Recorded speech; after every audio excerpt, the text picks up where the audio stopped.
RBI grade B 2027 का notification कब आएगा और उसके लिए करंट अफेयर्स जो कि हमारा एक किंग सब्जेक्ट है स्पेशली फेज 1 के लिए विच इज जीए 80 नंबर का जो आता है उसके लिए कब से तैयारी, कौन से महीने से हमें करंट अफेयर्स पढ़ना शुरू कर देना चाहिए।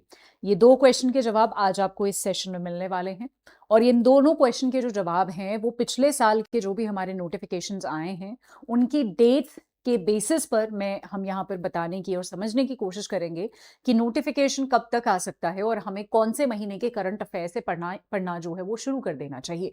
शुरू करते हैं आज का सेशन। अगर आप चैनल पर नए हैं तो मेक श्योर चैनल को जरूर सब्सक्राइब कर लीजिएगा। अगर आपने अडर 24/7 का एप्लीकेशन नहीं डाउनलोड किया है, लिंक नीचे गिवन है, वो जरूर कर लीजिएगा क्योंकि वहां पर आपको फ्री पीडीएफ्स से लेकर जॉब अलर्ट सब कुछ अवेलेबल करवाया जाता है। मेरे पीछे पिछले कुछ महीनों का आप देख सकते हैं कब कब नोटिफिकेशन आया है और कब कब एग्जाम की डेट रही है।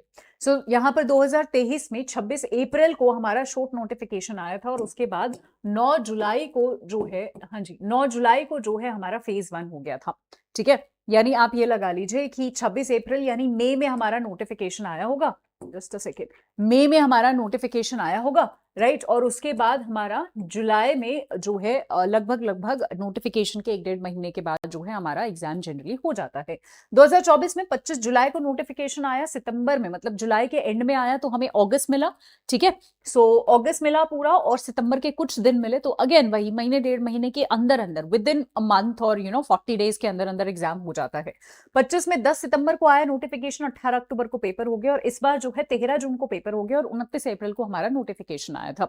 यहां से आपको 2 मंथ ना कॉमन दिख रहे होंगे कि 2023 में भी और 2026 में भी अप्रैल में नोटिफिकेशन आया है सिमिलर डेट्स पे। और एग्जाम जो है एग्जाम भी आप ये लगा सकते हो कि ठीक है सिमिलर सही हुआ है, 20-25 दिन आगे पीछे बहुत बड़ा डिफरेंस नहीं माना जाता है। तो इससे हमें एक तो ये चीज पता चलती है कि हमारा नोटिफिकेशन जो है, अच्छा इस बार की भी थोड़ी सी साइकिल के बारे में बात कर लेते हैं। इस बार की साइकिल भी हमारी जो है ऑलमोस्ट अभी खत्म हो जाएगी।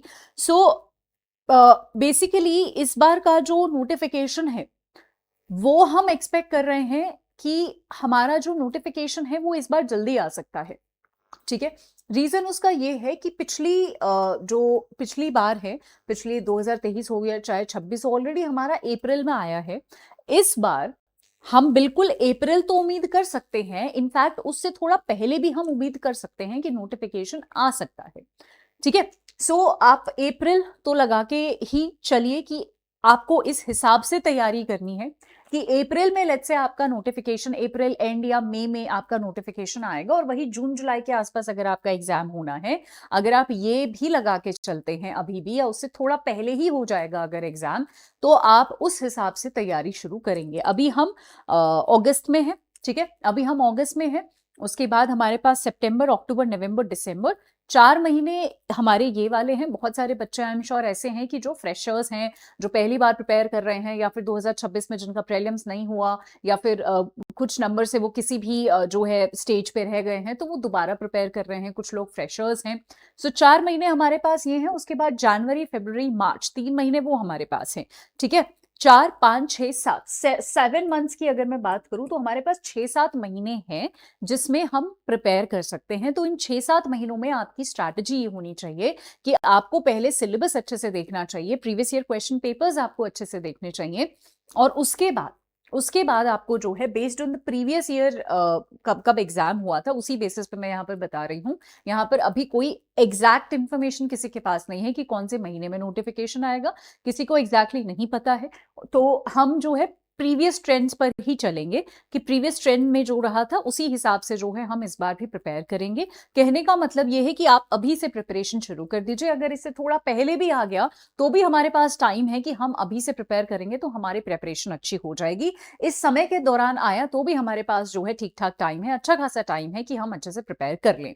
ठीक है, तो हमारे पास ये जो कुछ महीने बचे हैं इसमें आपको प्रिपेयर करना पड़ेगा और उसके लिए मैं कहूंगी कि आप करंट अफेयर्स अगस्त से शुरू कर सकते हैं। स्पेशली अगर आप कोई मंथली मैगजीन अभी नहीं पढ़ रहे हैं कोई बात नहीं, आप जो है जो हमारा स्पेशली जो न्यूज़पेपर्स हैं, कोई भी बिजनेस न्यूज़पेपर है, मिंट है, इकोनॉमिक टाइम्स है, बिजनेस स्टैंडर्ड, कोई भी बिजनेस न्यूज़पेपर जो आपको समझ आता है, जो आपके सिलेबस को केटर करता है, उसको पढ़ना शुरू कर दीजिए। क्योंकि न्यूज़पेपर से आपका फेज 2 की भी तैयारी होती है, फेज 1 की भी होती है।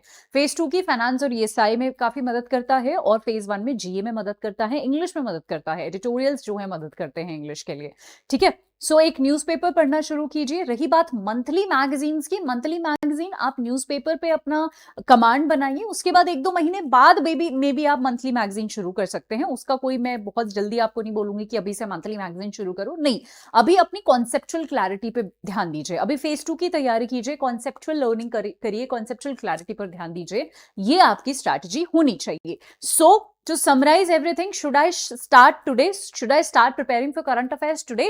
Yes, you should start. But कैसे? आप बेशक मंथली मैगजीन अभी मत पढ़ो, आप बेशक वो स्पोर्ट्स अवार्ड्स अपॉइंटमेंट्स रखना शुरू मत करो, लेकिन बेसिक कॉन्सेप्ट्स को पढ़ना शुरू करो। और जैसे जैसे एग्जाम पास आएगा वैसे वैसे हम जो रट्टाफिकेशन वाली चीजें हैं, याद करने वाली चीजें हैं, तब करेंगे। अभी कॉन्सेप्चुअल बिल्डिंग पर ध्यान देंगे और उस कॉन्सेप्चुअल बिल्डिंग में हम मेंस से पहले शुरू करेंगे। आपको पहले मेंस की तैयारी करनी है और जब आप मेंस की तैयारी करेंगे कहीं ना कहीं पैरेलली आपकी फेज 1 जीए की तैयारी भी होती रहेगी थोड़ी थोड़ी, और फिर आप मंथली मैगजीन पे आइएगा। तो अभी आप जो है न्यूज़पेपर पढ़िएगा।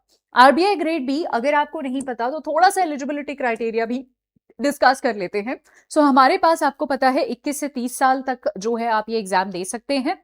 जो भी जिस मंथ में जनरली नोटिफिकेशन आता है उस महीने की पहली डेट आपकी बेंचमार्क डेट होती है, जिससे आपका एलिजिबिलिटी क्राइटेरिया सेट होता है। रही बात एज में रिलैक्सेशंस मिलते हैं, जनरल का तो 30 साल होता है, लेकिन अगर आप ओबीसी से हैं तो 3 साल एक्स्ट्रा मिलते हैं, 33 साल हो जाता है।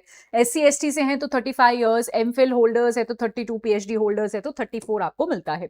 आप अकॉर्डिंगली देख लीजिएगा। एक बेसिक सा यहाँ पर एलिजिबिलिटी है कि आपका ग्रेजुएशन 60% नंबर से होने चाहिए जनरल कैटेगरी वालों के, और अगर आपने पीजी किया हुआ है तो 55% नंबर भी आपके चलेंगे।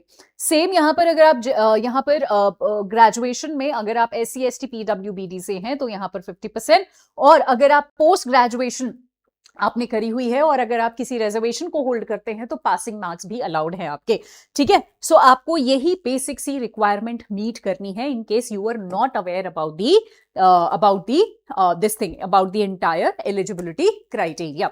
ऑल्सो ये जो आपको एग्रीगेट कट ऑफ है, या फिर आप मान लीजिए जो नंबर है, जो 60% नंबर आपको लेकर आने हैं वो आपको एग्रीगेट लेकर आने हैं, यानी you do not need 60% in every individual semester. The requirement strictly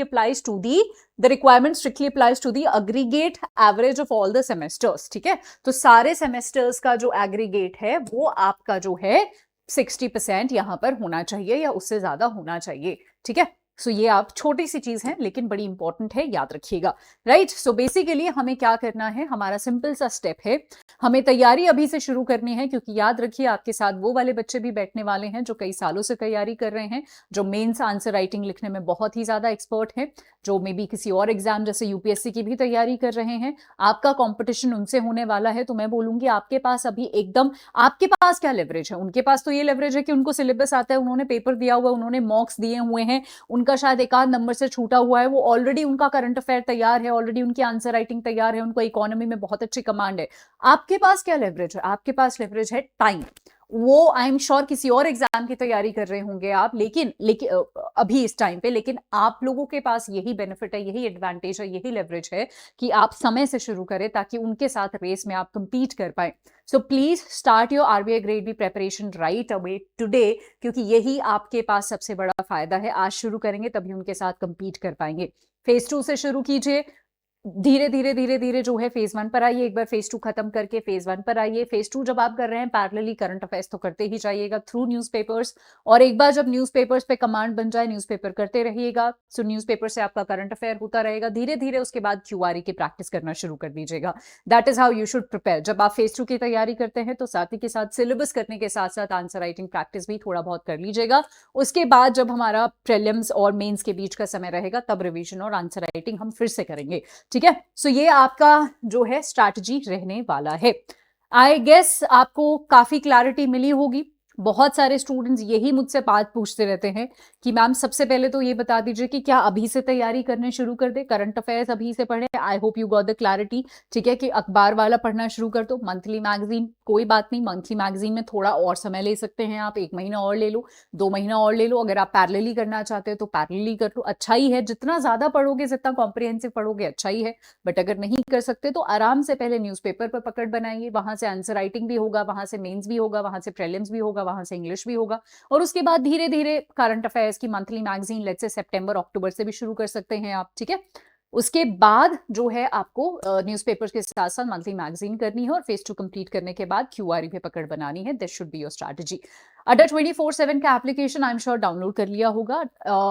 ये जो हमारा पूरा एप्लीकेशन है, ये 2 चीज़ों के लिए आपको डाउनलोड करना चाहिए। एक तो यहाँ पर बहुत सारी फ्री पीडीएफ्स हम लोग शेयर करते हैं, जहाँ पर प्रीवियस ईयर क्वेश्चन पेपर्स भी आरबीआई ग्रेड बी के अवेलेबल हैं, सारी चीज़ें अवेलेबल हैं, तो उसके लिए। सेकंड चीज़, अगर किसी भी कोर्स में आप एनरोल करते हैं तो वहाँ पर आपको ऐप से एक्स्ट्रा डिस्काउंट मिलता है।